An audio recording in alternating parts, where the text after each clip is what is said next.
नमस्कार मेरे प्यारे बच्चों, कैसे हैं आप लोग। आज हम देखिए क्लास 10th के प्रकाश के परावर्तन तथा अपरावर्तन का कुछ महत्वपूर्ण वीवीआई ऑब्जेक्टिव को लेकर के आए। यह ऑब्जेक्टिव आपके एग्जाम के लिए बहुत ही शानदार काम करेगा। 2023 में जो भी एग्जाम देने वाले हैं यह वीडियो को जरूर पूरा देखिएगा, ठीक है।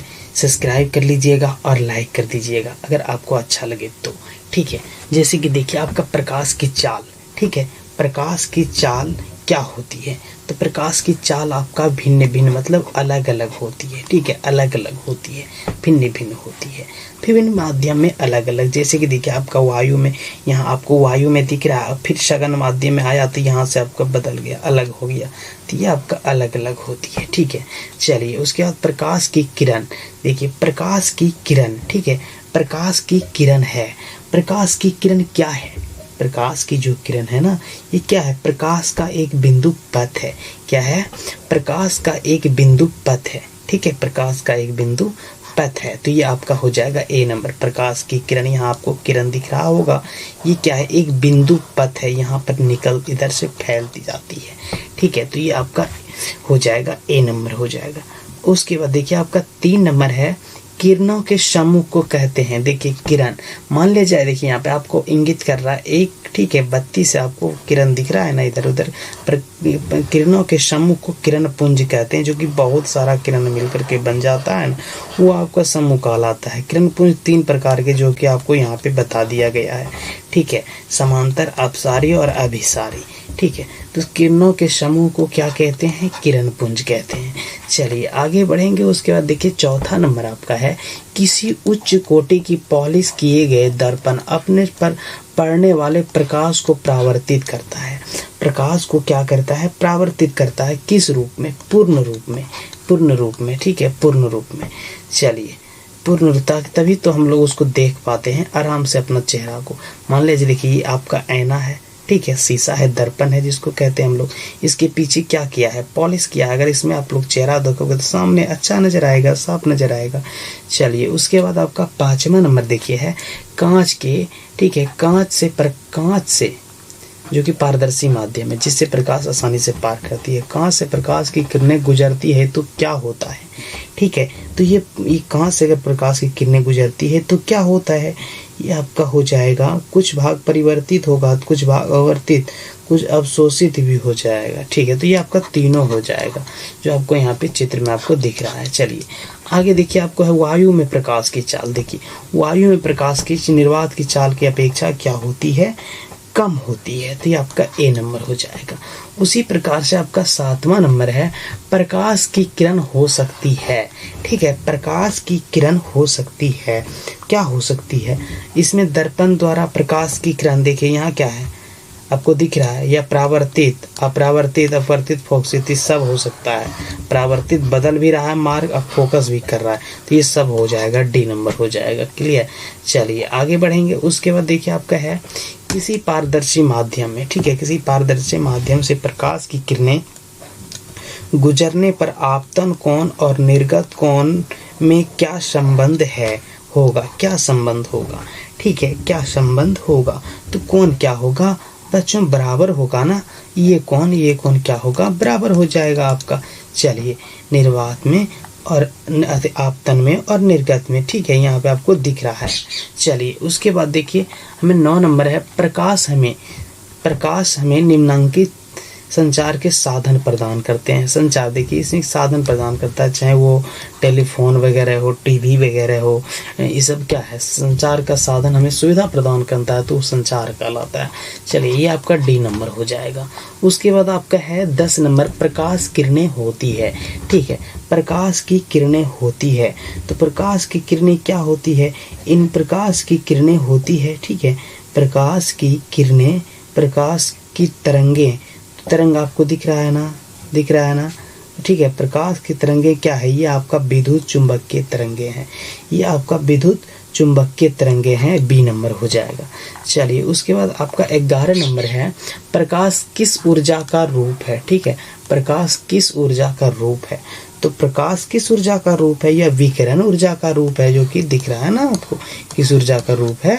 विकिरण ऊर्जा का रूप है। ए नंबर हो जाएगा, यहाँ से आपको दिख रहा है। चलिए आगे आपका 12 नंबर है, कांच के स्लैब से होकर गुजरने वाली किरण के लिए आपतित किरण और निर्गत किरण एक दूसरे के लिए, ठीक है, आपतित किरण निर्गत किरण एक दूसरे के लिए क्या होती है? समांतर होती है।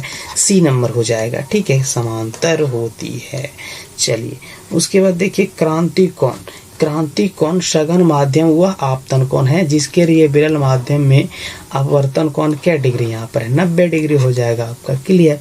चलिए उसके बाद देखिए आपका है कि वायुमंडलीय अपवर्तन के कारण ही आकाश में क्या होता है? आकाश में तारे टिमटिमाते हैं, जो कि आपको आकाश है, यहाँ पे तारे दिख रहा है टिमटिमाते हुए, तो तारे टिमटिमाते हैं। चलिए बी हो जाएगा। आप इसको देखिए, आपका हो जाएगा 15 नंबर। देखिए है आँखों में, ठीक है, 15 नंबर है, आँखों में प्रवेश करने वाले तारे के प्रकाश फलक्स में निरंतर परिवर्तन के कारण तारों की स्थिति हमेशा बदलती है, जिससे आँखों को दिखते हैं, ठीक है, जिससे आँखों को दिखते हैं। क्या दिखते हैं? आँखों को जो दिखते हैं वो तारे टिमटिमाते हुए दिखते हैं। यहाँ पे देखिए व्यक्ति खड़ा होकर के दिख रहा है, ठीक है, इसलिए उसको तारे टिमटिमाते हुए नजर आ रहे हैं।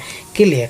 चलिए उसके बाद देखिए आपका है 16 नंबर, सूर्य उदय। जब सूर्य उगता है, सूर्यास्त के समय वायुमंडलीय अपवर्तन के कारण सूर्य की स्थिति का पता चलता है, ठीक है। सूर्य की स्थिति का जो पता चलता है वह स्थिति होता है आभासीय स्थिति, यहाँ, ठीक है, आभासीय स्थिति होता है। यहाँ पे आपको दिख रहा है। चलिए वायुमंडल है, ठीक है, यहाँ पे आपका आभासीय स्थिति और, ठीक है, आभासीय स्थिति, सूर्य की स्थिति जो कि आपका आभासीय स्थिति है, यहाँ पे आप चलिए देख पाते हो। चलिए उसके बाद आपका देखिए 17 नंबर, किस कारण से सूर्योदय एवं सूर्यास्त के में सूर्य की चक्रिका चपटी प्रतीत होती है? किस कारण से? तो वायुमंडलीय अपवर्तन के कारण से। वायुमंडलीय अपवर्तन ए नंबर हो जाएगा आपको, ठीक है। किस कारण से? देखिए यहाँ दिख रहा है ना, चपटी हुई, किसके कारण? वायुमंडलीय अपवर्तन के कारण। चलिए उसके बाद देखिए आपका 18 नंबर है, आवर्धन का मान ऋणात्मक मान बताता है, ठीक है, आवर्धन का मान ऋणात्मक मान बताता है। कि क्यों बताता है कि आवर्धन का मान जो ऋणात्मक मान बताता है वो बताता है आपका वस्तु के सापेक्ष प्रतिबिंब उल्टा, वस्तु के सापेक्ष प्रतिबिंब उल्टा, ठीक है, उल्टा। चलिए उसके बाद देखिए अक्षरों के, छोटे अक्षरों को पढ़ने के लिए निम्न में कौन सा उपयुक्त होगा? अगर हमें छोटा अक्षर पढ़ना है तो 50 सेंटीमीटर फोकस दूरी के उत्तल लेंस का जरूरत पड़ेगा। 50 सेंटीमीटर ए नंबर हो जाएगा इसका। चलिए उसके बाद देखिए आपका है 20 नंबर है, वास्तविक वस्तु का आभासी प्रतिबिंब बनता है, ठीक है, वास्तविक वस्तु का आभासी प्रतिबिंब बनता है समतल दर्पण में, जैसा हो औसा दिखोगे, जैसा चेहरा है उस तरह दिखेगा। यहाँ पे दिख रहा है, ठीक है। चलिए आगे देखिए आपका 21 नंबर है, वास्तविक वस्तु का, ठीक है, वास्तविक वस्तु का वास्तविक प्रतिबिंब नहीं बनता है, वास्तविक वस्तु का वास्तविक प्रतिबिंब नहीं बनता है समतल दर्पण और उत्तल दर्पण में, समतल दर्पण और उत्तल दर्पण ए नंबर हो जाएगा आपका, ठीक है। वस्तु से छोटा प्रतिबिंब बनता है। देखिए जितना बड़ा है वस्तु से, यहाँ पे दिख रहा है ना, वस्तु से क्या बन रहा है? छोटा बन रहा है। वस्तु इतना बड़ा है, प्रतिबिंब इतना छोटा बन रहा है। कौन दर्पण में? उत्तल दर्पण में। बी नंबर हो जाएगा आपका, ठीक है, क्लियर है।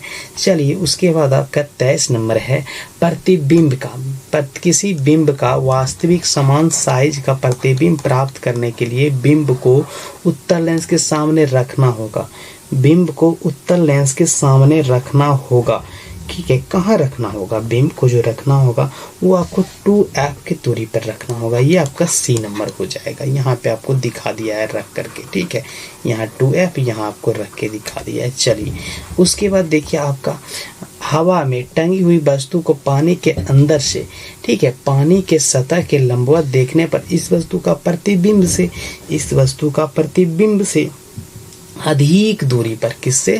अधिक दूरी पर ए नंबर हो जाएगा, ठीक।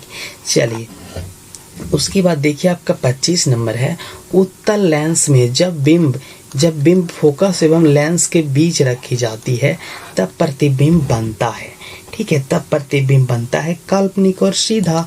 क्या बनेगा? बीच यहाँ और यहाँ रखा जाएगा, एक यहाँ तो का प्रतिबिंब बनेगा, काल्पनिक और सीधा बनेगा।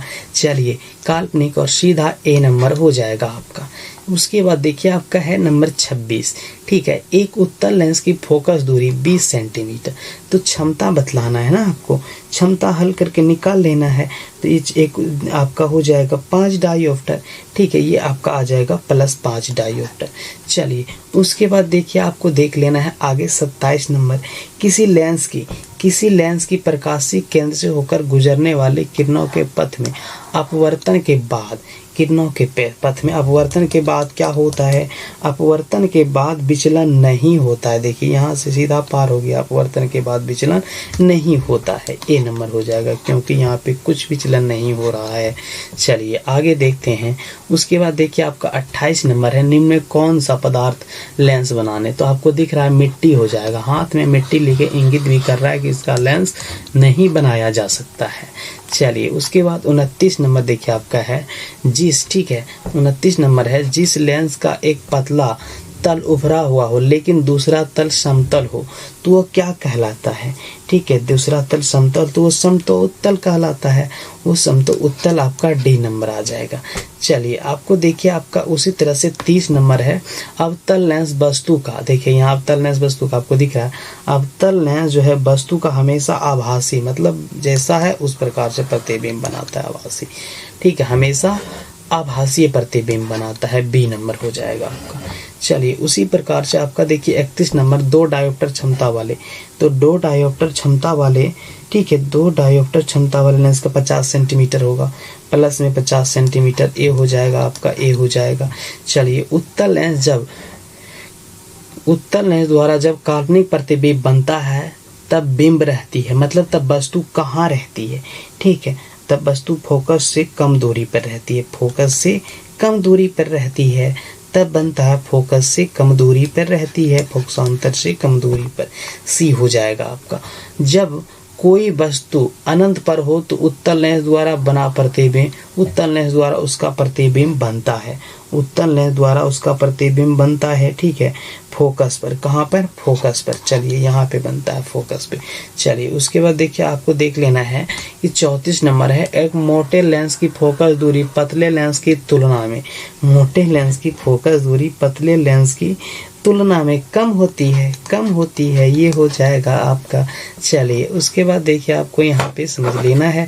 देखिए आपका 35 नंबर है, निम्न में से किस पदार्थ की फोकस दूरी धनात्मक होती है? ठीक है, किसकी फोकस दूरी धनात्मक होती है?